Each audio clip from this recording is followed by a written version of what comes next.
लोमहर्षण के पुत्र उग्रश्रवा सूत, जो पुराणों के ज्ञाता थे, नैमिषारण्य में शौनक ऋषि के 12 वर्षीय सत्र में उपस्थित हुए।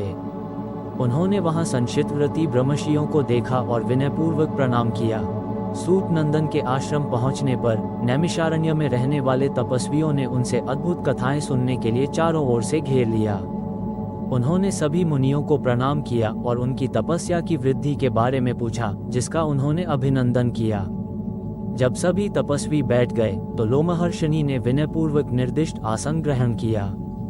उन्हें सुखपूर्वक बैठे और विश्राम करते देखकर एक ऋषि ने कथाओं को शुरू करते हुए पूछा, हे सौते, आप कहाँ से आ रहे हैं और आपने ये समय कहाँ बिताया है?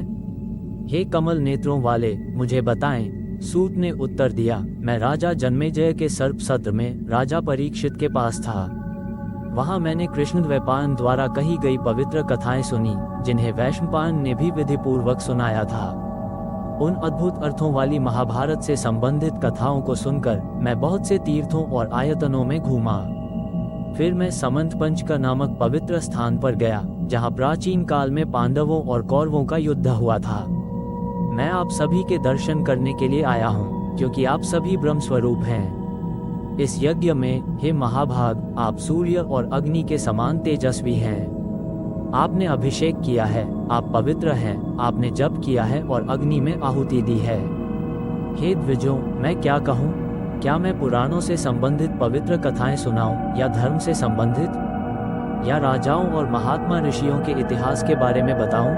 ऋषि बोले, महर्षि द्वैपायन ने जो पुराण कहा है, जिसे देवताओं और ब्रह्मर्षियों ने सुनकर पूजा है, उस श्रेष्ठ आख्यान को, जिसमें विचित्र पद और पर्व हैं, जो सूक्ष्म अर्थों और न्याय से युक्त है, जो वेदों के अर्थों से अलंकृत है, उस भारत के इतिहास को, जो पवित्र है, जिसमें ग्रथार्थ संयुक्त हैं, जो संस्कारों से युक्त है, जो नाना शास्त्रों से परिपूर्ण है, जिसे वैशंपायन ने राजा जन्मेजय को सुनाया था, उस ऋषि ने व्यास की आज्ञा से सत्र में संतुष्ट होकर सुनाया था, जो चारों वेदों के समान है। उस अद्भुत कर्मों वाली संहिता को हम सुनना चाहते हैं, जो धर्ममय है और पाप के भय को दूर करने वाली है। सूत ने कहा, मैं आदि पुरुष, ईशान, पुरुहूत, पुरुषोत्तम, रीत, एकाक्षर ब्रह्म, व्यक्त अव्यक्त, सनातन, असत और सत, जो विश्व है, जो सत से परे है, परावर के सृष्टा, पुराण, परम, अव्यय, मंगलमय, मंगल, विष्णु, वरेण्य, अंग, शुचि, ऋषिकेश, चराचर के गुरु हरि को नमस्कार करता हूँ।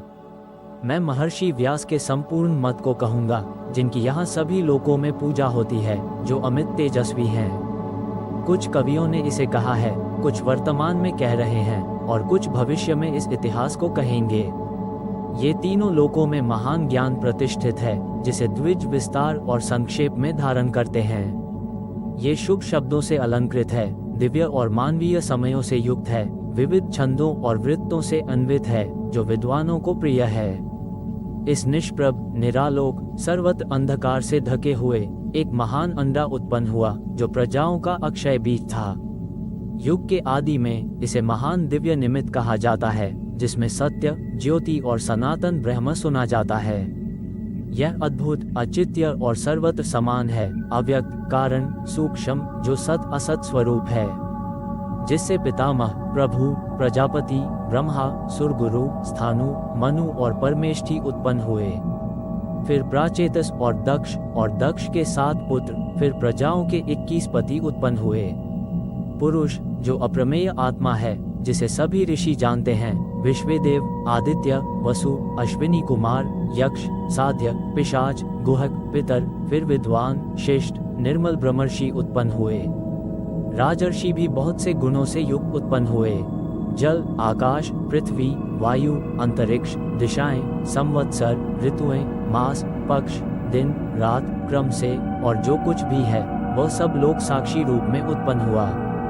ये जो कुछ भी दृश्यमान है, भूत, स्थावर, जंगम, युग के अंत में सब कुछ फिर से संकुचित हो जाता है। जैसे ऋतुओं में ऋतुओं के चिन्ह नाना रूपों में दिखाई देते हैं, वैसे ही युगों के आदि में भाव दिखाई देते हैं। इस प्रकार यह अनादि अनंत, भूत संहार कारक, अनादि निधन चक्र लोक में घूमता रहता है। 33,333 देवताओं की सृष्टि संक्षेप में बताई गई है। द्यू का पुत्र बृहद्भानु, चक्षु, आत्मा, विभावसु, सविता, ऋचिक, अर्क, भानु, आशावह, रवि, ये सभी विवस्वान के पुत्र हैं। उनमें से अवर मेरे लिए महान है। देवभराट उनका पुत्र था, उनसे सुभराट उत्पन्न हुआ। सुभराज के 3 पुत्र थे जो प्रजावान और बहुश्रुत थे, दशज्योति, शतज्योति और सहस्रज्योति, जो आत्मवान थे। दशज्योति के 10,000 पुत्र थे और शतज्योति के उनसे 10 गुना अधिक पुत्र थे और सहस्रज्योति के उनसे भी 10 गुना अधिक पुत्र थे। उनसे ये कुरुवंश, यदुवंश और भरतवंश उत्पन्न हुआ और राजाओं के सभी वंश उत्पन्न हुए। इस प्रकार बहुत से वंश और भूतसग विस्तार से उत्पन्न हुए। सभी भूतस्थान, रहस्य और जो कुछ भी है, वेद, योग, विज्ञान, धर्म, अर्थ और काम, धर्म, काम, अर्थशास्त्र और विविध शास्त्र, लोकयात्रा विधान, सब कुछ ऋषि ने देखा।